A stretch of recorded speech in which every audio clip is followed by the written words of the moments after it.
This meeting is being recorded. Good evening. Welcome to today's Shir. It's Sunday of Parshas Shlach, and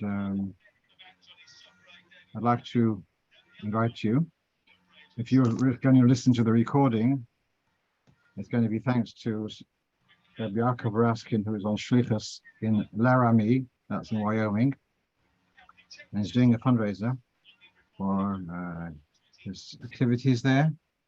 So that's his page for this week. That's JewishLaramie.com/seed. So you're very welcome to visit there and help out. Meanwhile, let's go to our questions. So first question here, someone asks about separating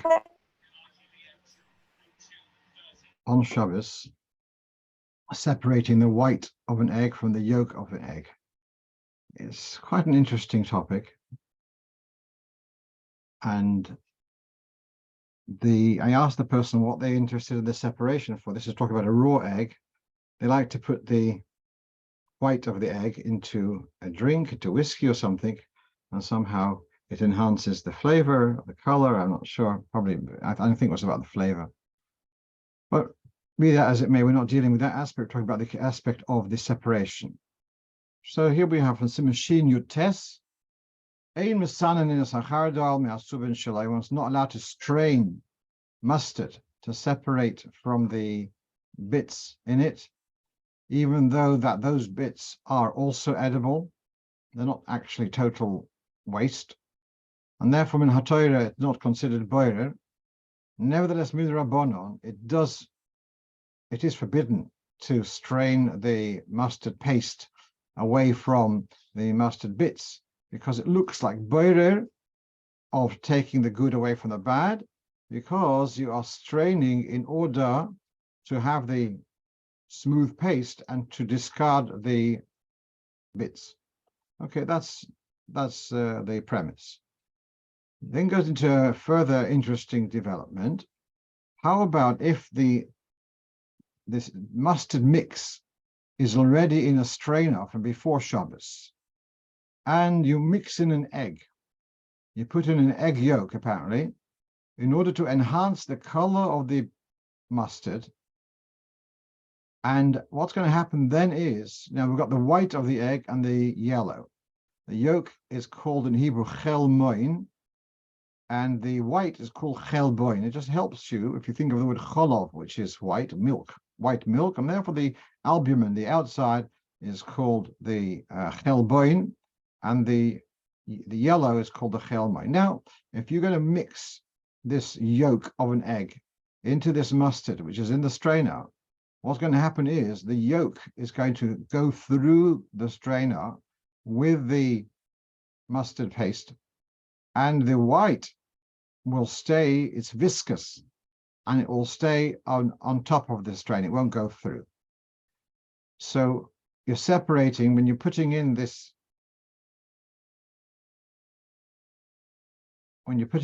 yolk, egg yolk, into the mustard, you are also separating the white from the yellow.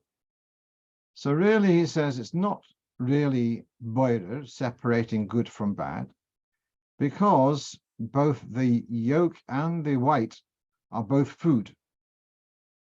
And you're separating here is not because you want to have the yellow and not the white, but rather because the yellow is effective in enhancing the color of the mustard, and the white doesn't have that effect. Then, however, you are in this process of using an egg to enhance the mustard, you're going to leave the white of the egg is going to be on the top of the strainer, and that's going to be discarded. So you're going to be discarding the white, and you're going to be using the yellow. However, since the purpose here is not for eating this or not, it's just for coloring, therefore it's not considered boirer, since both of them are actually food. And a little bit more pointed. I didn't focus on that word. The yolk and the white are one food. So in principle, really, the egg and the white and the yellow are considered one food. Therefore, there's no problem of boirer. We go on to Sif Chof Beis. That's again Shin Yud Tes Sif Chof Beis. Even if the straining here was in your order for eating, you wanted to have the yellow and not the white, that would not be osur, only in this instance. And he says, why? Because the white is not totally mamish shem oichel. It's not so edible as it is, and it's normal to discard it with the waste. Therefore, in this given context, the white is considered like the waste being separated, strained away from the yellow.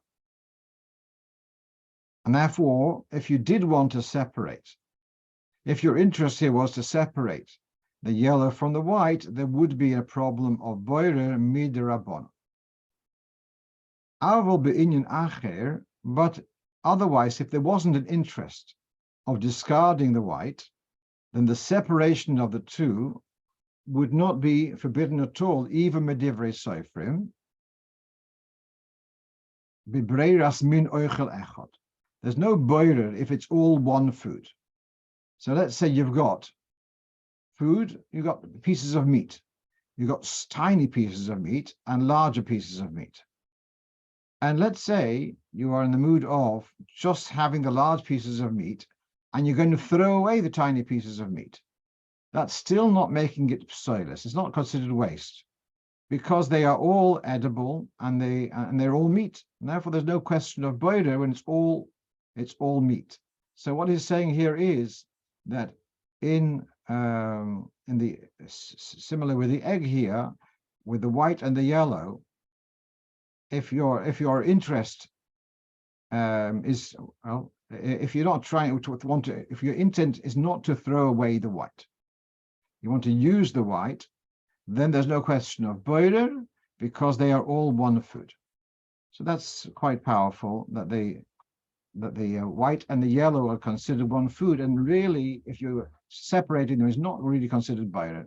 Now, if I'm not mistaken, the Mishnah Berurah has a different view, and he sees the white and the yellow as separate meaning. Or the Alter Rebbe says they are both. Now, if you are coming back to our question, if you are intending to use the white, so the whole thing here is we're seeing here that when in comparison to the yellow, the white is considered waste because it's commonly discarded. But here in our case, it's the other way around. He actually wants to use the white. I don't know what he wants to do with the yellow, but he does want to use the white. And therefore, there's not a problem of boirer. And this was particularly, I asked the shoyel, there are special tools which are made to separate the yellow and the white. It's like a little recessed piece of metal with slits at the side for the white to go through the slits, and the yellow will stay in this little recess. And according to what we're seeing here, that is not considered boirer at all, then possibly that would also be permitted, even to use the tool made for it. Let's read further here. So this is now we read from the Alter Rebbe's Shulchan Aruch Shin Yud Tes. Now I'm reading from Rav Forkash's Sefer, Shabbos Halacha, Volume 2. The white and the yellow of the egg. There's a debate in Poskim whether they are considered one species or two species. The majority of Poskim, including the Alter Rebbe, considers them as one species. However, to separate them in order to use the yellow to make food. Now, I'm not sure what he means here, oil laben boy cafe, to whiten a coffee and to throw away the white. I don't understand what he means by using the yellow to whiten a coffee. Sorry, I'm not familiar. So then he says, if you are separate them, and one is going to be discarded, then that would be a question of both. As he quotes from the Alter Rebbe, the white, although it is food, But since it's not so edible on its own, if you're throwing it away, then it's therefore going to be considered separating bad from good. But I think in our case, where even if we're not going to use the yellow, but the white is the lesser of the two, but he wants to use the white. Therefore, I don't see a problem of it. Let's go on to the next question. The question of a woman who's not so young. She brought up as Chabad upbringing and never got married. She's mid-30s possibly, and since she's 3 years old, she's been lighting one candle every Friday before Shabbos. And someone pointed out to her, why is she lighting one? Why not two? And she's not keen to change, because she's keen to find a shidduch and get married and etc. and have a family. But meanwhile, this is her question. So I'm looking here at a letter of the Rebbe. This letter was written to Rabbi Gedalia Felder. You can see it's from Tofshin Lamed Hey, shortly after the Rebbe had launched the campaign that girls should also be lighting Shabbos candles. Now, part of that was that the Rebbe said that they should light one. And Rabbi Felder, who had spoken about this and promoted the union of girls lighting, but he asked the Rebbe, why one and not two? So why did I? So now, although that you, Rabbi Felder, have written in your letter that when you do chinuch, it should be in the appropriate way. And he refers to also an article in the Noam, which is an annual journal, where there's an article from Rabbi Sal Zolti, Alav Shalom. And then you're asking, what's the downside of the girl lighting two candles? So the Rebbe says a couple of points. First of all, I've seen several mothers, and they hear this recommendation that their daughters should light candles for Shabbos. They saw this as a affront to their prestige, to their perhaps the word is control, perhaps their mastery over their daughter. And I'm equally or more so concerned that shouldn't be an expression, a feeling expressed by the children, by the daughter, and a kind of rebelliousness, which was concerned. And that concern became strengthened by me when a particular rabbi in his Kehillah, a lot of his community are Shomer Torah mitzvahs, said he's concerned to introduce this idea of girls lighting, because a significant number of his community are girls who are living away from home. And if they are going to light candles in where they live away from the parental home, then perhaps they will not even have an incentive to come home for Shabbos, because they're saying they can do it all, have a whole Shabbos in their own apartment. And the results which could arise from them, that alienation, so to speak, of them managing on their own, it's obvious that can lead to not good things.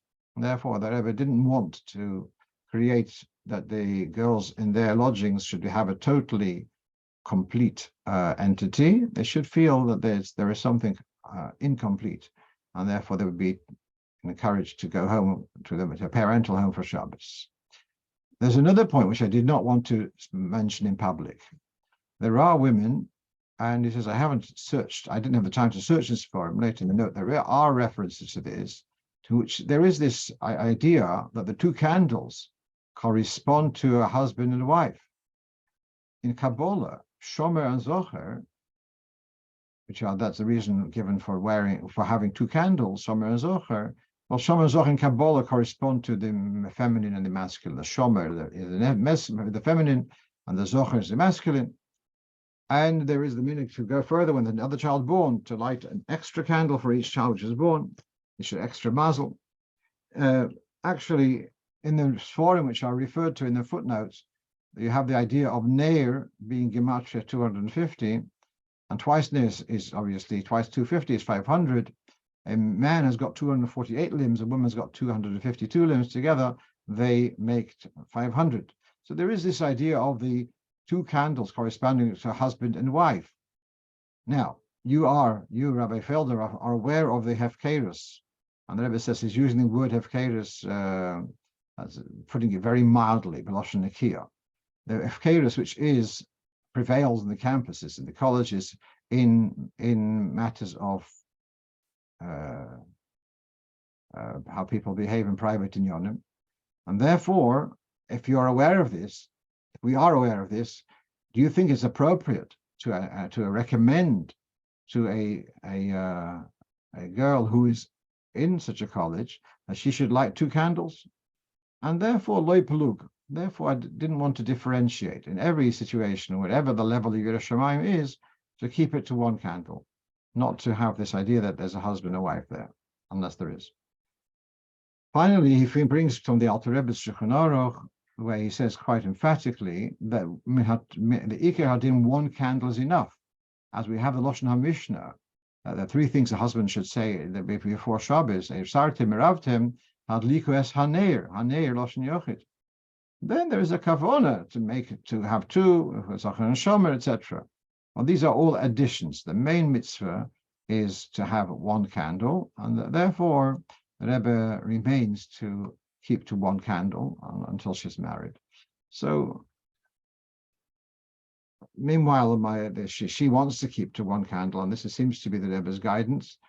And the Rebbe should help that she should find a shidduch speedily and be able to light 2 candles and subsequently more with brachas of Pru and Vu. Let's go on to the next question. There is an idea that we don't do Kiddush Levana on Friday night. What we have here on this first quote is from the Ramah in Siman Tov Chof Vov, that's towards the end of the Dinim of Rosh Chodesh, where he says when Shabbos is going into Yom Tov, you would not say Kiddush Levana on the night of Motzei Shabbos going into Yom Tov. To this, the Mogen Avram adds, how much more so you would not do Kiddush Levana the Friday night.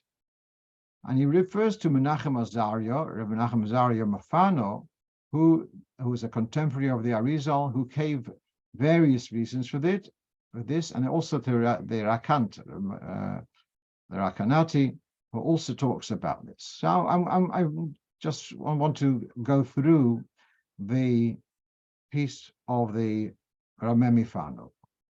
So he says like this. This is in Siman Ayin Ches, that there is a debate whether the issue of Tchumin, of going more than 2,000 amas beyond your place, whether that applies also in above 10 tefachim in heaven. If you're flying in heaven, is there an issue of traveling more than a tchum? For example, the whole discussion in the Gemara whether Eliyahu Hanavi could come on Shabbos is contingent upon this question: is traveling above ground, above 10 tefachim above the ground, is that bound by the restrictions of not traveling more than 2,000 amas? So there is an opinion, and we should be concerned for that there is an issue of traveling more than 2,000 amas, which is a kilometer, even though it's above 10 tefachim. And he refers to the Sefer Aguda, which is written by a late Rishon in Cologne, in Germany, Pirush LeDivrei. And what's that got to do with Kiddush Levana? Well, the heavens are very high up. From here to the heavens, talks about Mahalach Tak Shona, from the depth, from down here all the way to the heavens, tremendous distance. Now, Haflogas HaMerchet when HaMerchet Le'Gula, the distance. Now, think of a clock, and you have the center of the clock, and then you got 2 hands. So then a centimeter distance between the minute hand and the hour hand, that centimeter of distance between those 2 hands towards the outer edge of the clock, that set distance is much wider. It's going to be 5 centimeters and so on. So what he's saying here is that a small distance here, high above, is a big distance. So now let's finish off.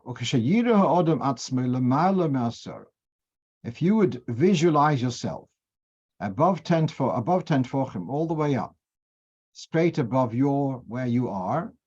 So then as you would be going towards the moon to greet it and to bless its creator, you are going beyond the tchum.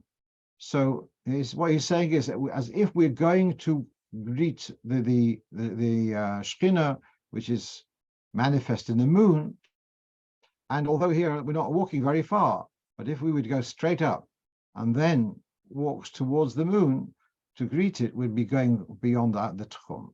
So that's the reason of not going, not one of the reasons for not doing Kiddush Levana the night on Friday night.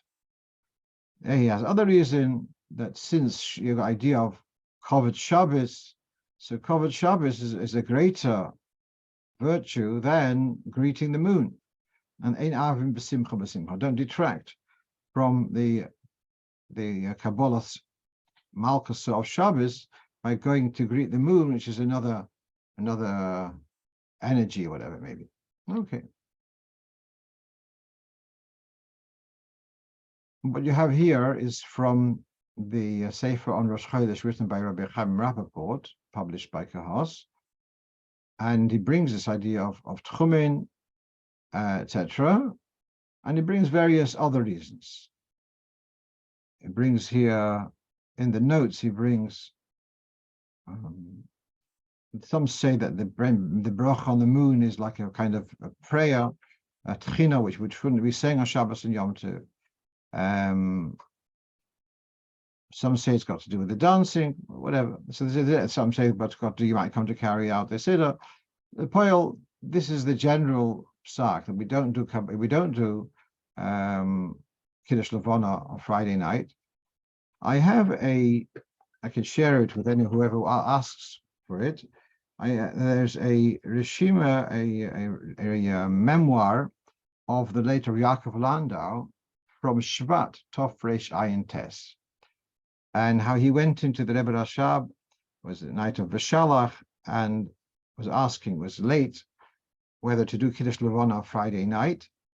And the Rebbe Rashab says, no, he dismisses it, and he says, wait till Motzei Shabbos, which was going to be much later, after the middle of the month. And so, and the Rebbe just says he's never seen that you should do Kiddush Levana on a Friday night. What's very strange is that my late Zayda, Yaakov Yosef Raskin, he came to Lubavitch about 4 years before, and he writes in his memoirs that he saw the Rebbe being Mekadosh Levana on a Friday night. So I'm a bit confused, but he's a young boy at the time. Perhaps he misunderstood what was going on. Okay, let's move on. So now I'm going to a new question about such a stender as you can see on the screen. It's actually produced by one of our boys called Rabbi Zalmi Lawrence, and it's got very bigger ones, smaller ones. So one of the Bochrim in the Shiva Ketana asked me, are you allowed to do this, set it up in place on Shabbos?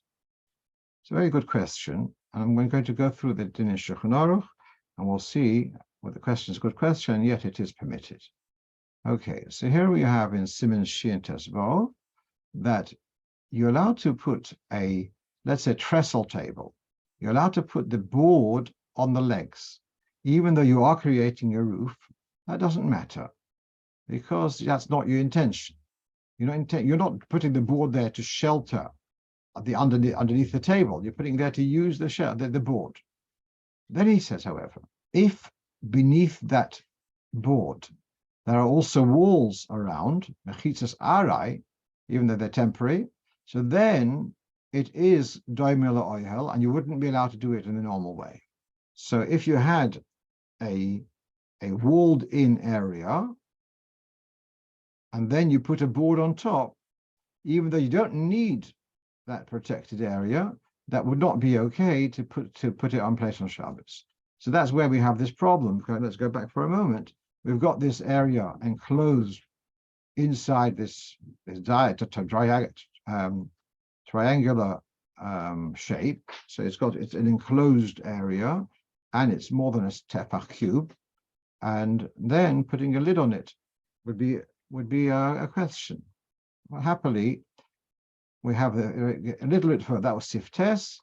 Then he goes on further in Sif Yud Gimel that we've said that which we're not allowed to put a roof on top of a shelter is only when the roof was not attached to the walls before Shabbos.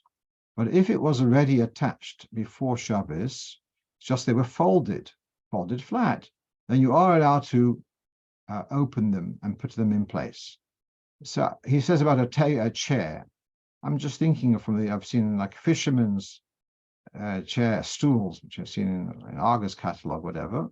So it's a folding chair, and when you want to use it, you open it, and it creates a sheltered area underneath it also. But even though it has mechitzas, but because it's all connected, so he says it doesn't resemble making an oihel, because you're not making anything, you're not innovating at all. So had this top piece been a loose item, so to put it on top of this sheltered area, this protected area, would not have been okay, even though you had no interest to do it. But because it's all one piece, it's okay. It comes to remind, years ago, I read that there was once that the Rebbe was leaving the Farbrengen, and for some reason there wasn't steps in the place, and someone wanted to put a milk box for the Rebbe to tread on, and the Rebbe declined. He said, don't do it because he's worried about Asiyas Oihel, which I don't fully understand. I don't understand. And afterwards, this Rabbi Aaron Chitrik tells the story, and then he discussed it with Rebbe in Yechidus. I don't really understand what was the problem there, because the box, taking a box and turning it upside down, I think we may have discussed it once in this shir. An upside down box is better than this folding chair, because it's mamish yena eseklum. So to turn a barrel upside down should be a problem of oil. It's like strange, unless it was a situation where they were going to put an upside down box, then put a board on top of it, which then that I can see would have been a problem. Okay. So here we have question number 5, about making Havdalah for children on Sunday morning. So, although the main time for Havdalah is Motzei Shabbos, but if you didn't manage to make Havdalah on Motzei Shabbos, so then you'd make Havdalah on Sunday morning. You wouldn't be allowed to eat anything before doing so. Actually, I had a question this morning. Someone hadn't made Havdalah last night, and this morning he wanted to have, he hadn't davened yet. So his question was, if he wants to have a cup of coffee before davening, is he allowed to, should he make Havdalah before davening? And I felt that yes, he should. Yeah. Right. Anyway, this is not the question which we want to deal with now. The question is that when you do Havdalah on Sunday morning or later, you would not make a bracha on the flame, because you only make a bracha on the flame on Motzei Shabbos, which is when it was created. You wouldn't make a bracha on the Besomim, because that's only when you're going away from Shabbos, as losing the atmosphere of Shabbos. So then that's when you have the Besomim to revive you somewhat. But at a later stage, if you're doing Havdalah on Sunday morning, you shouldn't be making the bracha on the flame, shouldn't be making a bracha on the Besomim. So now here's the question: with the children, during the summer, do they just not have? Do they just have Havdalah? Do they not have Havdalah altogether? Do they have Havdalah just a bracha on wine, grape juice, without the flame, without Besomim, or do you do all of it? So it's not so widespread that always to make Havdalah for children Sunday morning, but even yes. I think it's not so terrible that it's either way. I'm going to say a child's going to get used to Havdalah without a fire, without Besomim. you know what? This is summer, and come winter, he will hear Havdalah. He'll see Havdalah. It's not as if it's just the only the one off.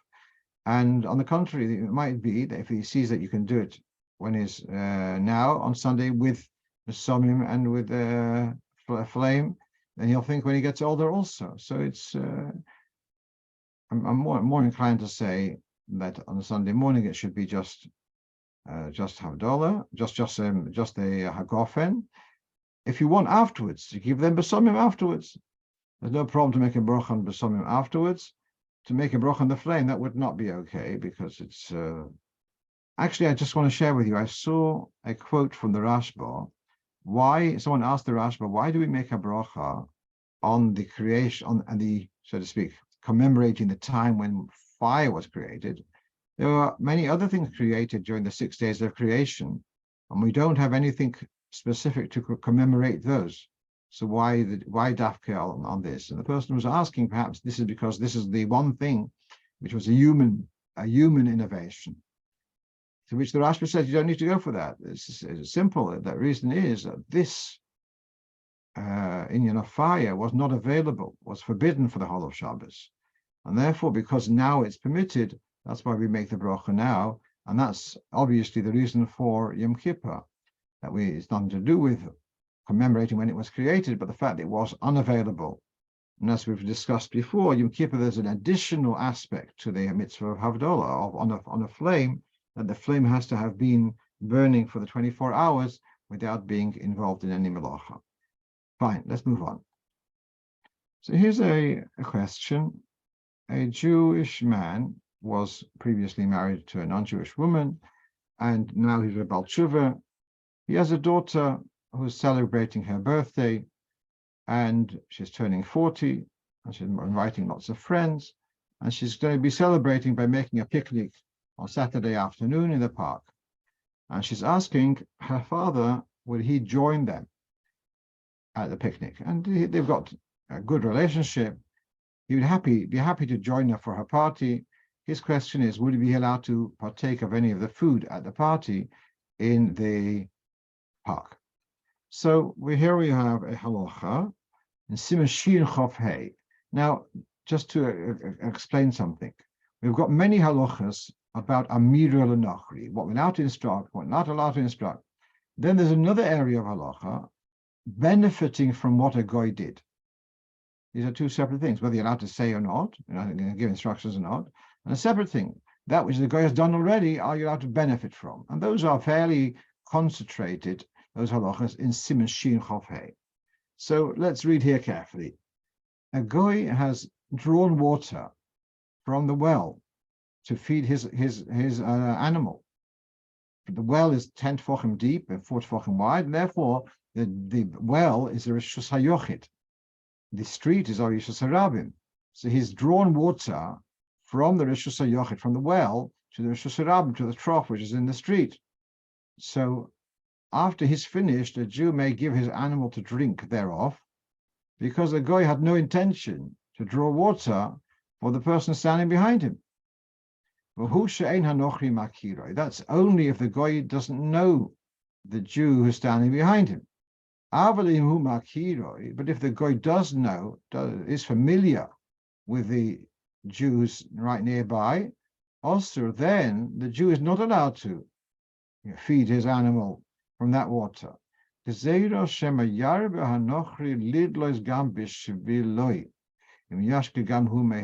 the concern is that the goy will then draw more water for the Jew's animal.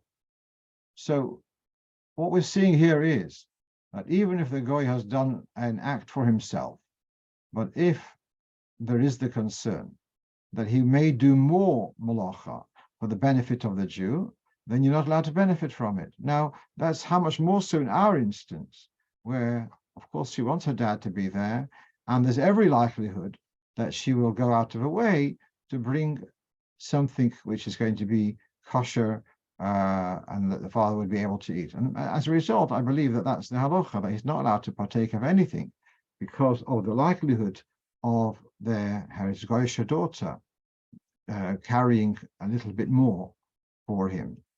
That was my response. although at first I thought it would be okay, but that's what I understand at the moment. Let's move on. From the same part of the world, this was actually, the question came from Scandinavia. Some people like to hear where the questions come from. So here is a question also from Scandinavia, and that is that there's a Jew who's got into a partnership in a brewery with a Goyish partner, and they produce gin. Is it brewery? No, it's not brewery, it's a distillery, yeah? So they're producing gin, and he would like to have a hechsher on it. It's getting more involved. The Yiddishkeit, very nice. Then he realized that last year he did not sell his chametz, and he was already a partner in this distillery, and he didn't sell his chametz. So what's the story? We're talking here about probably a fortune of a gin, which is it all go down the drain? So here we have in Hilchos Pesach and Siman Tov Mem Beis. Now, chametz which was possessed by a Jew after Pesach is forbidden for us to have benefit. What happens if it's not the chametz itself, it's just the taste of the chametz? So let's say you had a soup which had lokshen in it. If lokshen is chametz, it gave a chametz taste, and you took out the lokshen, it's just the taste. I'll just give an example. So if it's just the taste of chametz, then that's more lenient. The question here is alcohol distilled from grain? Is it like the grain itself, or is it just the taste of grain? So generally the view is taken that if alcohol is considered the grain itself, it's like a mamoshes. However, here we have, this is a note of the Alter Rebbe's brother. If there's a huge loss involved, one may rely on those who say that even if there's a certain density or the amount of grain per volume of a drink, but he says it's a strong drink, you can't have a large amount at once, then perhaps you would be allowed to possess it, min Torah, and as a result, therefore, if it wasn't disposed of for Pesach, it still remains mutar b'hano. You're allowed to have benefit from it. So what I told the person who asked the question about a hechsher, forget it. There's no chance of giving a hechsher for chametz which was possessed by a Jew over Pesach. But I was pleased to be able to say that it's not osur b'hanoah, and it can be sold to goyim. And once they've finished this stock and they want to start a new run, okay, that can be done with the hechsher. But meanwhile, this is mutar b'hanoah. It's mutar to sell it to goyim, but a yid would not be. You wouldn't be allowed to sell it to a yid. Let's move on. Someone is asking about a water filter. Now, the water filter can be either, for some people who are more fussy about their drinks. Okay, I'm missing something on the screen. Or in a place where there's a problem of infestation, there's bugs in the water. Now, as far as straining wine, etc., again in Siman Shin Yud Tes, we have the following halacha. That it's not on the screen. Yeah, you have the following halacha: straining wine. If the wine is essentially drinkable, you just want to strain it to enhance it, then you would be allowed to strain it on Shabbos, because it's not really changing the drink. If it's not drinkable, as is, then you wouldn't be allowed to strain it. So that's basically the distinction. So generally, I can say in this part of the world, our tap water is drinkable. So putting our tap water through a filter jug is an enhancement, but it's not the make it or break it, and therefore it is okay. There has been a lot of discussion about, particularly in New York area, where there's a lot of kind of bugs in the water. There's something called copoids, which I don't know what they look like. But I read this afternoon a whole article in Rabbi Blumenkranz's Pesach guide, where he discusses it at length. So that it depends, different areas, how common it is. At any rate, there they have a big problem, and then becomes a question: can you use the water from? Can you use a water filter in those places where otherwise you wouldn't be allowed to drink the water because of the likelihood of bugs coming through? So now he writes. This is from the Piskei Teshuvos in also Siman Shin Yud Tes, and he says, yeah, you have places where sometimes there are bugs in the water, and it's essential to strain the water to avoid having those bugs. So there are various limudei zchus for those who are lenient, especially because another point he's saying is that if not for the bug presence, the water would be quite drinkable. It's not as if the water itself is repulsive. The bugs are hardly noticeable, etc. Most people don't worry about it.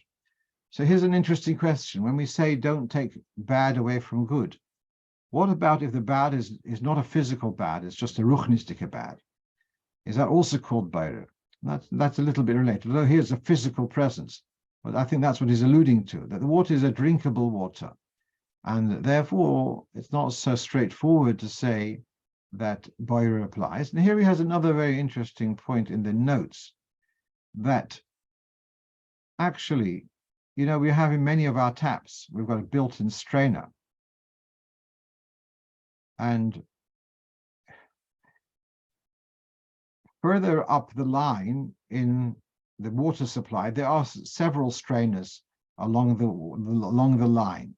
So he brings here from Chazon Ish an idea that if it's something which is there the whole time, it doesn't fall into the Geder of Breira. I did not look this up further, but the poil we have here, he says you have to find some kind of heter, because even without the strainer at the end of your tap, the water supply goes through several, the municipal water supply has got several strainers on the way. And without that, you're not going to be able to drink the water. So we are somehow relying on some heterim there when we're using that water supply. So bottom line is that to have a water filter, if the water would be drinkable in any case, just to enhance it, that's okay. And even where there is a need for filtering the water because of infestation, there are also bases to drink that water as is.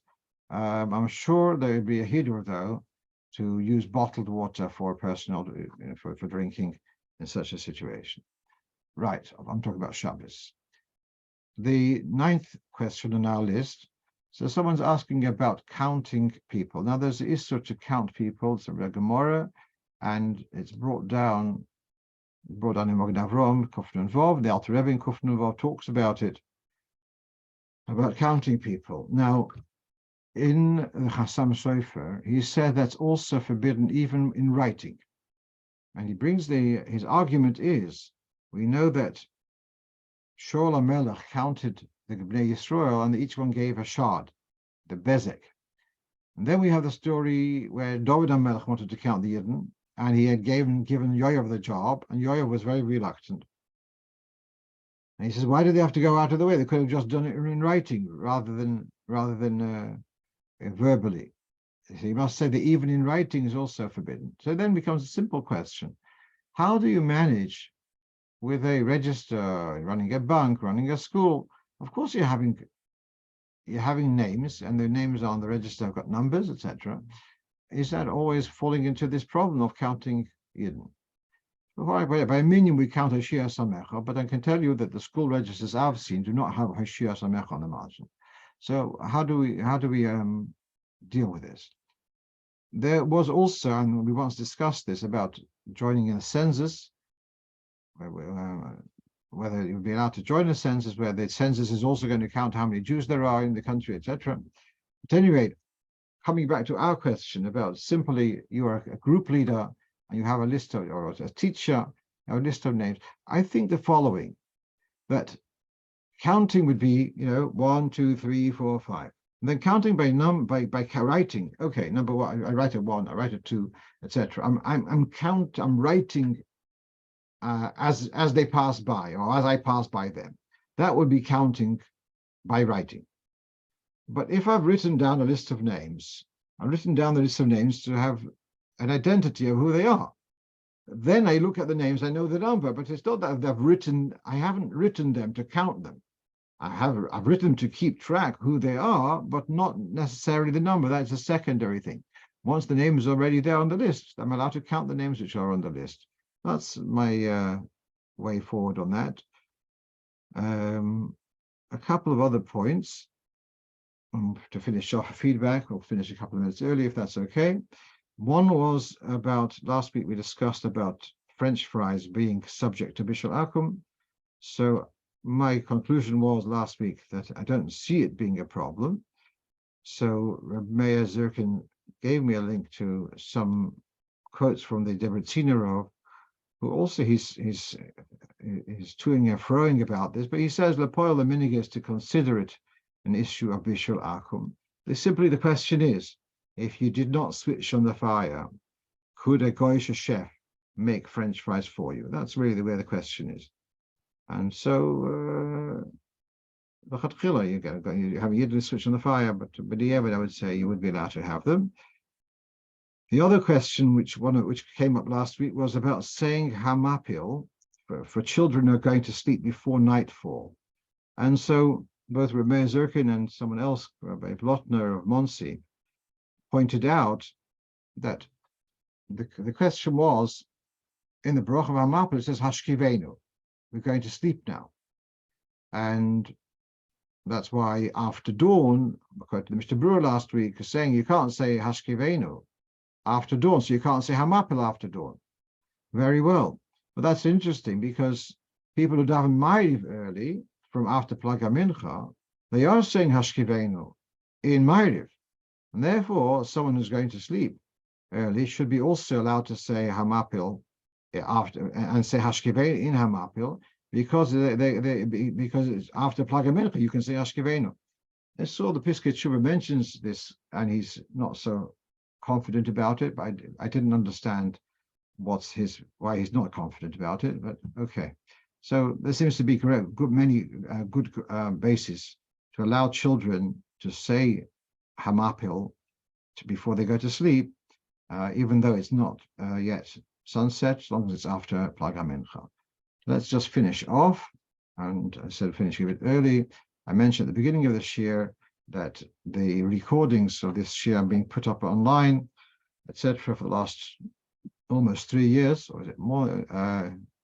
It's been done by Rabbi Yaakov Raskin, who is on Shlichus in a small town in Wyoming called Laramie, and he's doing a fundraiser this week. And so if you are able to help him out, help out Yiddishkeit, jewishlaramie.com/seed. Seid alle gesund, good night, and be well. You should meet in good health. Geula Shleima. Scott, okay. Yes.